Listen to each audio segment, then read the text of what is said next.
Bonjour à tous et bienvenue dans cette vidéo. Aujourd'hui, on va discuter ensemble.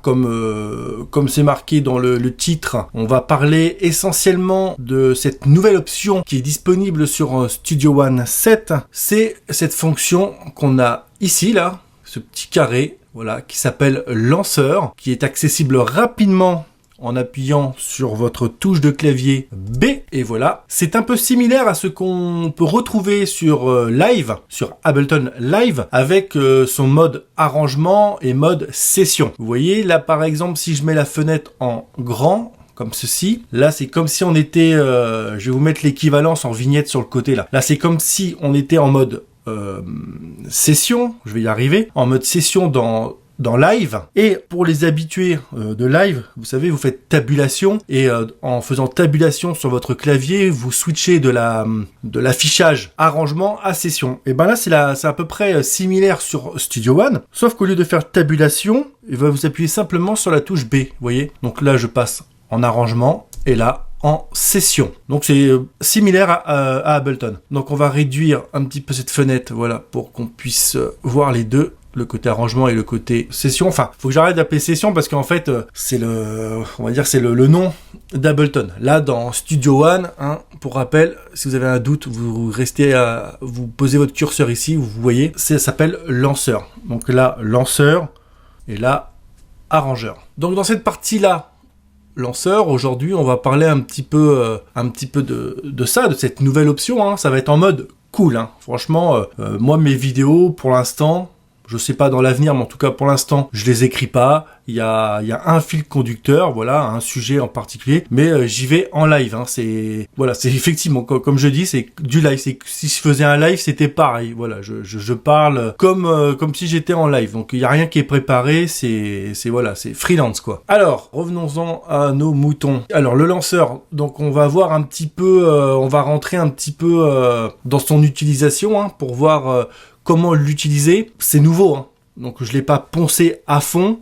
Il y a certainement d'autres options que j'ai soit zappé, soit que j'ai pas encore découvert. Donc n'hésite pas en commentaire pour la communauté, si vous voulez apporter votre petite patte, dire tiens, il y a ça aussi comme option, ou pourquoi pas si vous avez des liens d'un autre youtubeur qui pourrait éventuellement en parler. Donc là, on va survoler un petit peu cette nouvelle fonction, de ce que j'en ai compris, et comment moi, en tout cas, je vais l'utiliser dans mon workflow. Comme je vous ai expliqué dans l'une des vidéos où j'ai switché, où je vous explique pourquoi j'ai switché entre autres sur Studio One, et c'est entre autres justement grâce à cette nouvelle option de lanceur, parce que je compose des fois en linéaire, ça veut dire de gauche à droite, comme la plupart je pense des home studistes. Donc je crée une main loop, une boucle principale on va dire, et de cette boucle après je fais un arrangement classico. Mais quand je suis passé sur Ableton, c'est vrai que le système de pouvoir poser des idées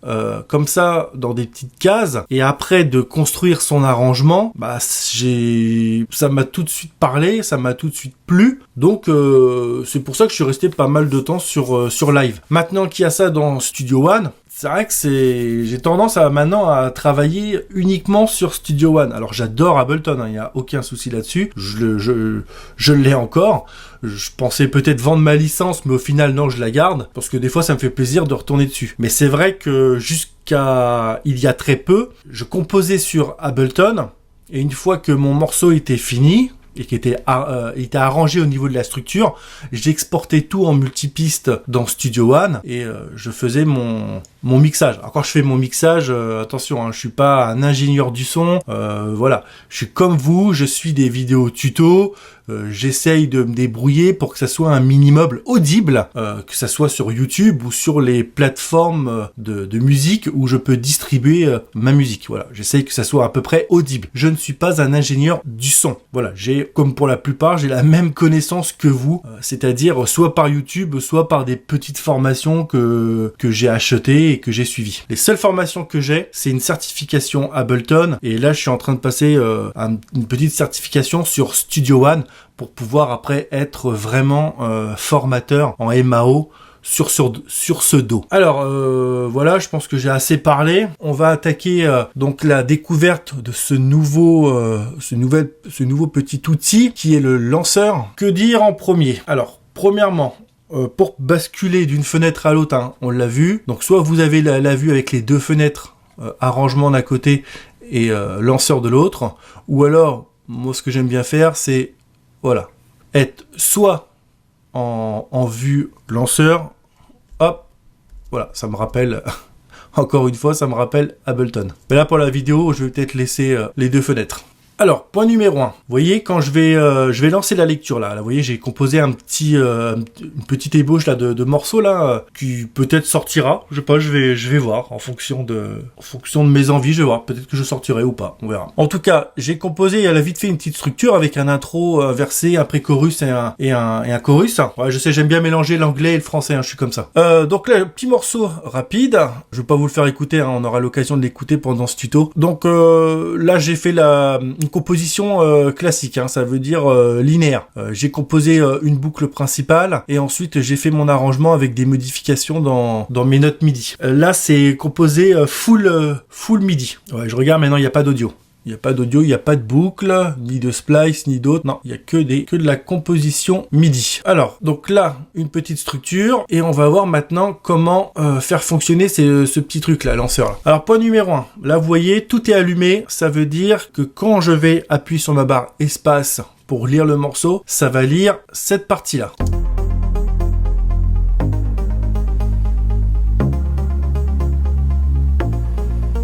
Voilà, là, ok, je pense que rien de compliqué. Maintenant, je souhaiterais lancer la partie lanceur, enfin lancer éventuellement ma musique à partir d'ici. Et ben c'est cette petite flèche là ici, vous voyez?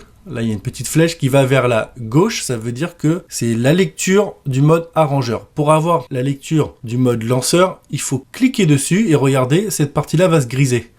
Voilà, là, en mode arrangement, arrangeur, on appelle ça comme on veut. Hein. Et ici, lanceur. Donc si maintenant, je lance ma lecture avec ma barre d'espace, il se passe rien, parce qu'il n'y a rien dans mes petits carrés, dans mon petit arrangement lanceur. Voilà, donc point numéro 1 à retenir. La flèche va vers la gauche, ça va lire ce qui est à gauche, ce qui est un peu logique. Et ce qui est à droite, eh ben, ça va lire ce qui est à droite. Alors, en haut, c'est nos petites scènes. Donc, pour les renommer, c'est simple. On sélectionne, on fait un clic droit. Voilà, c'est super simple, c'est simple. Intro, voilà, on peut choisir la couleur. Voilà, on peut mettre du vert, on peut mettre du orange, ce que vous voulez. On peut ajouter une scène à partir d'ici ou la retirer. On peut également ajouter une scène en appuyant sur ce petit plus, vous voyez. Et pour le supprimer, on peut le sélectionner et appuyer sur la touche supprime de son clavier. Voilà, donc on va le faire ensemble, d'accord? Donc là, on va reproduire un petit peu ce qu'on a dans ma timeline là. Donc on a un intro 1, on va dire, on va faire un intro 2. Voilà, si j'oublie le 2, ça va pas. Intro 2. On peut faire aussi tabulation ou pas comme dans Ableton? Ah non, ça marche pas encore. On peut pas faire tabulation pour passer d'une scène à l'autre, c'est dommage. Peut-être dans une prochaine mise à jour si Presonus vous passez par là. Alors ensuite nous avons un verset 1. Enfin un verset même 1 sur 2. Ensuite on a un verset 2 sur 2. On a pré-chorus.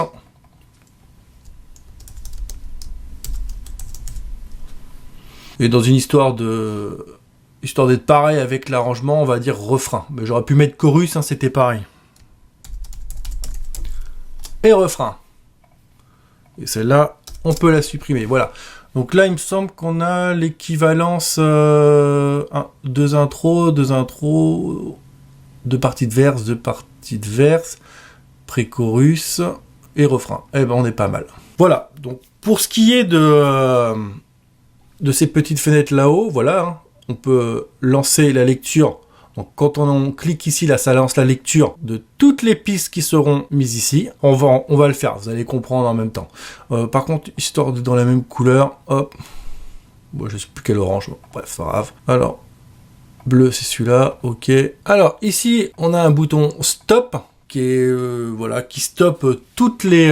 par exemple, si je suis en train de lire mon verset 1 sur 2, pour l'arrêter, eh ben, j'appuie sur ce petit stop. Là, ça arrête les lignes. Ici, ça arrête les scènes. Donc, c'est toujours pareil, hein, pour ceux qui connaissent Ableton, je vais vous mettre à chaque fois des petites vignettes avec des flèches pour vous faire voir l'équivalence. Donc ça, c'est le stop pour tout stopper. Ici, on a un autre petit menu. Alors, Presonus, ils aiment bien faire des petits boutons, j'ai l'impression. Vraiment des petits onglets.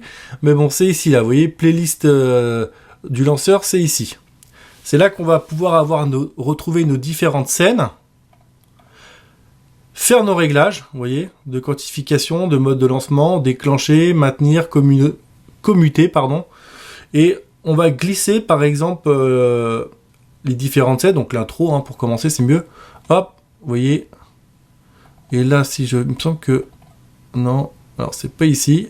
Bon, on va voir au fur et à mesure. Hein. Je vous dis, hein, je suis pas non plus un expert. J'ai survolé la chose, je sais à peu près me débrouiller avec, mais je suis pas non plus un expert dans la matière de cette nouvelle option-là. Alors, on a déclenché, maintenir aux communautés, ça c'est bon. 4 mesures, la blanche, double croche, 4 mesures. Ok, je pense avoir compris. Ok, donc là, par exemple, là, il me semble qu'ici, là, c'est un 4 mesures. Voilà, donc là, c'est un 4 mesures, l'intro 1. Donc, il me semble que l'intro 1, je le passe sur 4 mesures. Et une fois que je l'ai réglé sur 4 mesures, je le prends et je le glisse ici. Il me semble que c'est ça. Intro 2, pareil, ça va être 4 mesures. Hop, je le mets ici. Et par exemple, si je le lance, ça me paraît un peu vite. Donc, ça doit pas être ça. Alors... On va supprimer, déclencher, je pense que ça doit se lancer automatiquement, ça ok, maintenir, ça joue en boucle, commuter, alors là, je bug, désolé, normalement c'est 4 mesures, hein. On est bien d'accord que là il y a 4 mesures, oui, donc 4 mesures ici, ah oui d'accord, il se lance pas, d'accord, ouais, c'est peut-être ça, on va voir après, mais c'est peut-être ça, donc là je le règle en 4 mesures pour l'instant, donc, pour revenir à notre mode lanceur. Alors, intro. Donc, imaginons que donc, dans mon intro, là, j'ai une piste avec des accords. Et ben, regardez, il me suffit simplement de le glisser. Alors oui, on va commencer par le début. Vous voyez la piste là, en horizontal, et ben c'est la suite, hein, ok. C'est assez logique, hein, c'est assez autoporteur. Vous voyez la piste Hive, comme vous voulez. Hop, vous voyez, c'est la suite, ainsi de suite, ok. Jusque là, on est bon. Donc, mes accords, vous pouvez prendre n'importe lesquels, mais bon, hein, on va garder intro, parce que des fois je fais des petites variations en fonction du l'endroit où je me trouve dans le morceau. Donc on va prendre nos accords ici, hop, je le glisse, et normalement si je fais lecture, ah si, il y a du son.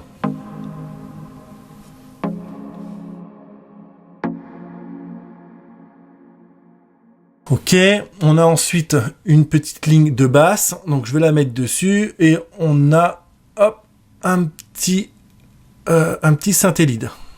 Donc, on a nos accords, notre basse et notre petit lead. Donc, si je lis ma première partie d'intro, ça va correspondre à ce qu'on peut voir ici.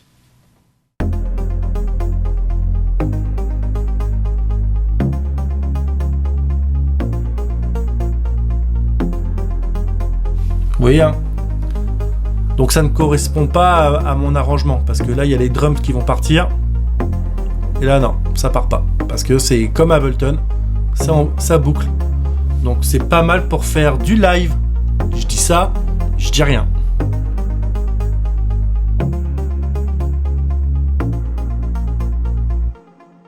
Donc ensuite, dans mon intro 2, on a ces accords, on a une autre partie de lead et on a la bassline toujours. Donc deuxième partie de mon intro.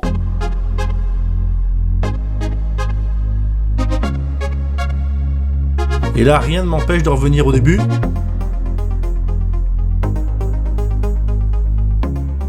Donc là, si je touche à rien, ça part pas. Et là, je pense que les habitués d'Ableton Live vont se reconnaître dans leur méthode de travail.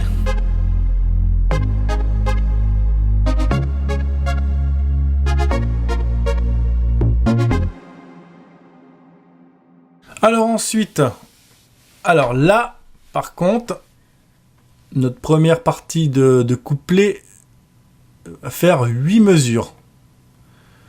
8 mesures. Alors on va déjà faire notre structure et après on ira côté playlist.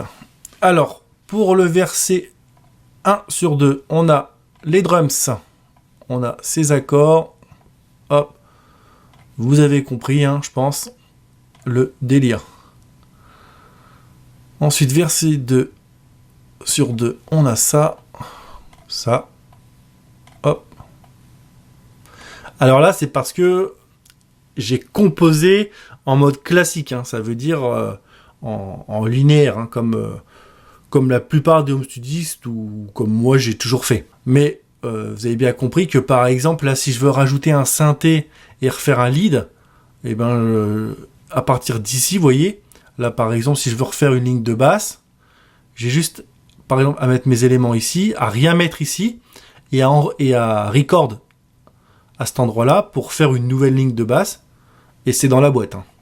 Ça, je pense que vous l'avez compris. Mais là, vu que j'ai déjà commencé à faire mon morceau, donc je récupère mes petites boucles comme ça. Donc ensuite, notre pré-chorus. Ah, on a même un pré-chorus. Ah oui, d'accord. On va même ajouter du coup parce qu'on a une deuxième partie de chorus. Tac. Ouais.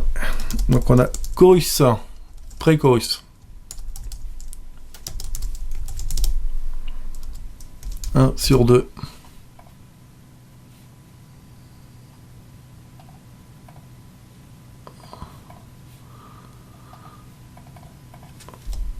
Et 2 sur 2.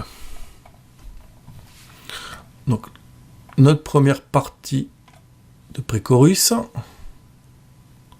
Oula, faut faire attention de ne pas se tromper. Hop.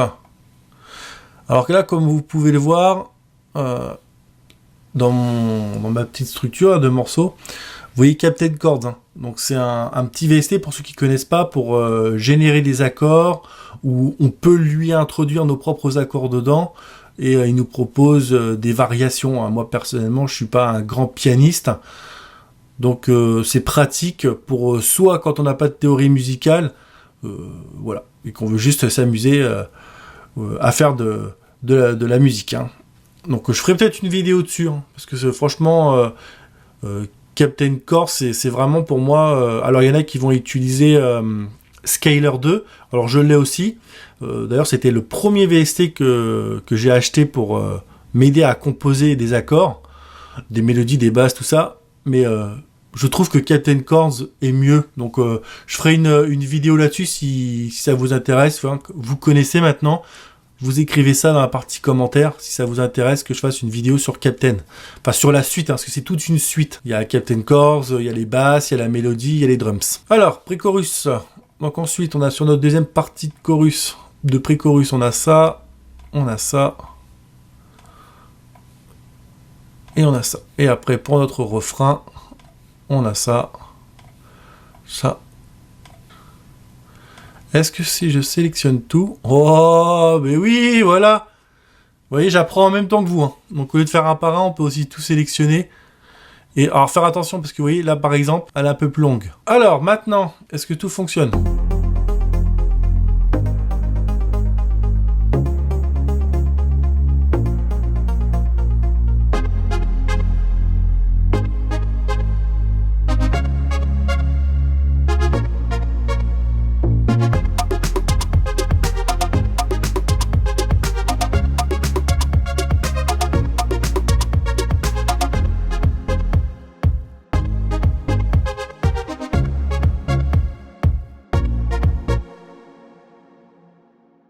Bon, bah, tout a l'air de fonctionner. Donc maintenant, ici, on retrouve ce qu'il y a en haut. Alors maintenant, c'est ça que je me posais la question. Au niveau de la quantification des 4 mesures. Parce que là, j'ai bien 4, hein, on est d'accord ? 4, donc on va voir. Donc là, l'intro 2. En fait, c'est un lanceur automatique, là, je pense. Hop, hop. Ici. Voilà. Donc je pense que si maintenant je mets en lecture ma playlist, je pense que c'est l'équivalence à si j'étais en mode arrangement. On va voir.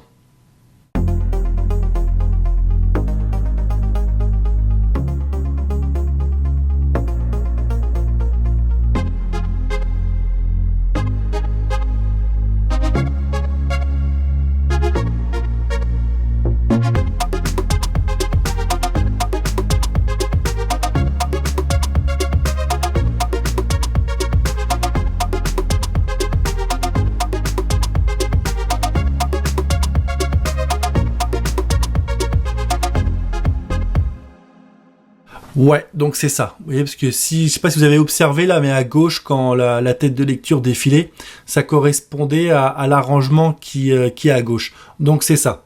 Donc je l'ai réglé sur 4 mesures, ça veut dire qu'à chaque 4 mesures, ça change au niveau de mes scènes. Donc c'est pas mal. Donc imaginons que maintenant vous ayez composé par exemple uniquement avec cette fenêtre-là, ça veut dire que vous avez créé vos accords, votre basse, vos drums, votre lead. Et vous avez construit comme ça votre arrangement avec vos scènes, et qu'ensuite vous avez fait votre petite sauce, donc en mettant intro, machin, etc. Et ben, il suffit maintenant de venir dans la partie arrangement. Donc là, imaginez-vous, qu'il y a rien, que tout soit vide, et qu'on est ici. On va se mettre ici. Et ben, il me semble que maintenant, on a juste à faire. Alors, attendez. Tac. Voilà. Ajouter une playlist. Insérer la playlist dans le morceau. Il me semble que c'est ça. Vous voyez, donc là, la structure, intro jusqu'au refrain. Vous allez ici maintenant, je vais y arriver, sur la petite flèche en bas. Et vous faites insérer une playlist dans le morceau. Alors, on va mettre ici. Je suis bien sélectionné. Voilà, ici au niveau du 61. Alors, insérer au curseur. Ah, c'est bien ça. Donc ça me demande si ça va me mettre ma structure au niveau du curseur. Donc oui. Il me propose quoi d'autre? Ou remplacer. D'accord. Bon, mais c'est pas mal ça. Insérer au curseur, donc ici, pas de problème, c'est ça que je veux. Pouah, c'est pas magnifique ça? Franchement, ça mérite des pouces.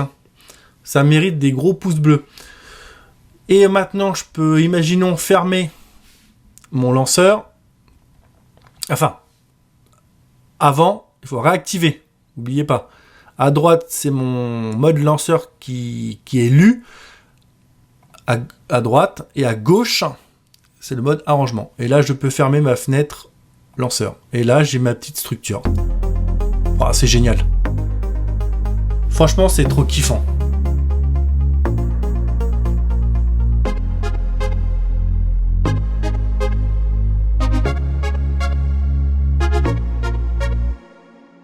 Franchement, je kiffe, c'est super. Franchement, c'est super.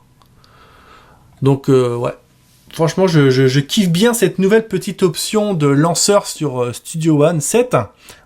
C'est vraiment nickel. Et ben, il doit y avoir plein d'autres petits détails. Donc, vous pouvez compter sur moi que je vais continuer à creuser pour vous. Je vous mâche un petit peu le travail, je vais creuser pour trouver des tips, tout ça. Et quand j'en aurai, je vais tout rassembler sur une petite feuille et j'en ferai bien sûr une vidéo. Mais là, je pense qu'on a fait le tour en gros, de comment utiliser ce mode lanceur. Pour rappel, pour lancer la lecture, hop, là la flèche est vers la gauche, ça lit cette partie-là. La flèche est sur la droite, ça lit le mode lanceur. La piste, donc là j'ai une piste de drums avec, il me semble, voilà, un impact. Donc c'est linéaire, ça se suit. Vous voyez, même si je suis en affichage complet, la ligne des drums, hop, c'est celle-là. Vous voyez, ce VST, c'est celle-là, ce synthé, voilà. Vous voyez, c'est bien foutu. Si, ce qu'on pourrait éventuellement voir, c'est par exemple si je sélectionne ma partie drums, et qu'admettons ici, je veux mettre quelque chose. Par exemple, ici plutôt. Ouais. Donc soit je recorde hein, et j'enregistre en direct avec soit des pads, soit avec mon clavier maître, ou alors insérer une pattern. C'est génial ça. Bon, bah, ça je le découvre en même temps que vous. Insérer une pattern, bah oui, ça me paraît un peu logique. Voilà.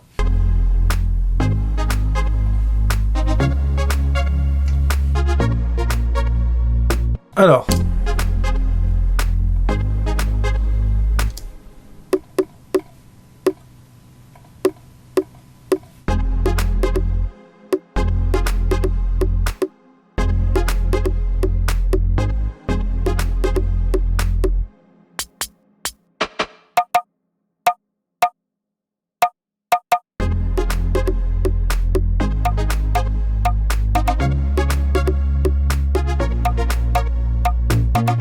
Ouais, je fais n'importe quoi, mais vous avez compris. En fait, vous pouvez créer directement vos patterns à partir des petites cellules là.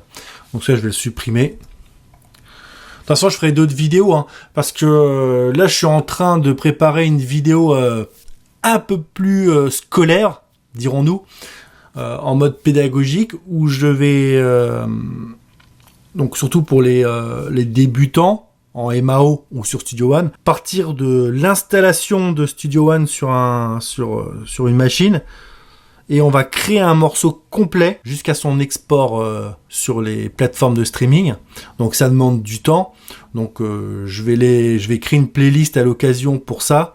Je sais pas encore comment elle va s'appeler, formation initiale Studio One. Enfin je sais pas. J'ai pas encore trouvé de nom, mais ça va être une vidéo un peu moins freelance comme celle que vous êtes en train de regarder. Hein. C'est des vidéos beaucoup plus formation, vraiment carré quoi, vraiment façon école. Donc voilà, là c'est quand je dis on discute, c'est surtout moi. Je discute avec vous, je vous parle, je vous montre 2-3 trucs, voilà, je vous raconte ma life et puis voilà quoi, j'espère que vous apprenez des choses en même temps que je vous raconte ma vie justement. Donc je pense qu'on en était où là, parce que du coup je m'éparpille. Donc oui, donc pour la lecture, ça c'est bon, je pense que vous l'avez assez compris, je vous l'ai expliqué. Donc ça correspond, on peut créer des petites des petites boucles à partir d'ici en faisant un clic droit, et on peut insérer une partie ou une pattern. On peut aussi record ici si on veut le faire en direct avec un petit contrôleur MIDI. Et voilà, hein. Ici on a nos scènes, ce qui correspond à nos scènes. Ici au réglage de quantification, par exemple si je vais sur intro que je mets sur 8 mesures, ça veut dire que quand je vais le mettre ici, et ça va lire 8 mesures avant de partir sur l'intro 2. Voilà, ensuite, une fois qu'on a fait nos réglages, on prend nos scènes, on les glisse dans notre playlist. Une fois qu'on lit notre playlist et que ça nous convient, on vient cliquer ici et on fait insérer une playlist dans le morceau. Ça nous demande si on veut le lancer à partir du curseur. Vous dites oui, vous dites non, vous faites comme vous voulez. Vous pouvez aussi faire remplacer, mais bon, c'est mieux comme ça, je pense. Ça vous installe votre arrangement tout fait. Ensuite, on pense bien à remettre la lecture à gauche, à fermer cette fenêtre. Et là, on a notre arrangement. Vous voyez, hop, qui est tout beau. Et à partir de là, on peut faire des petites modifications. Hein. Rien ne nous empêche, par exemple, de venir ici et de modifier quelque chose dans le MIDI. Et on peut travailler surtout nos automations de volume ou d'effet, enfin voilà quoi. Vous, pour la plupart, vous connaissez. Écoutez, je pense qu'on a fait le tour un petit peu de cette nouvelle fonctionnalité dans Studio One. Donc on l'a survolé, hein. On l'a survolé. Ça vous fait un petit support français comme ça pour ceux vraiment qui seraient en difficulté par rapport à cette nouvelle fonction, qui se posent des questions comment ça fonctionne. Si je peux vous faire gagner quelques heures de visionnage de vidéos en anglais ou de lecture de forum, voilà. J'espère que ça a pu vous dépanner un petit peu, dégrossir un petit peu cette nouvelle fonction. Et pour terminer, je vous propose qu'on écoute ce petit morceau, voir si tout s'enchaîne bien. Et puis voilà, on peut même le faire en live. Hein. On peut même, on va le faire en live, tiens. Et c'est parti. Alors, n'oubliez pas de vous abonner, de mettre des commentaires. Si vous avez des idées de vidéos, n'hésitez pas. C'est en mode famille. Vous balancez vos idées. Il y a des gens qui ont posé des questions dans les parties commentaires. J'ai répondu dans l'onglet communauté. N'hésitez pas à aller faire un petit tour dans cet onglet maintenant qui est nouveau dans YouTube. Donc dans l'onglet communauté, il y a un abonné qui m'a posé une question sur l'enregistrement de multicouche là. Un enregistrement prise multicouche, et si on pouvait avoir les différentes lignes qui s'affichent dans Studio One. Donc je lui ai expliqué sous forme de tuto avec un visuel, avec des photos. Donc n'hésitez pas à aller voir. Et puis surtout, si vous avez des questions comme ça, où je peux vous apporter une réponse rapide, je vous l'apporte avec ce genre de photo capture avec un schéma. Voilà, j'ai assez parlé pour aujourd'hui. On se fait un petit live avec le petit morceau là que j'ai composé. Et puis moi, je vous dis à bientôt pour une nouvelle vidéo. Allez, salut!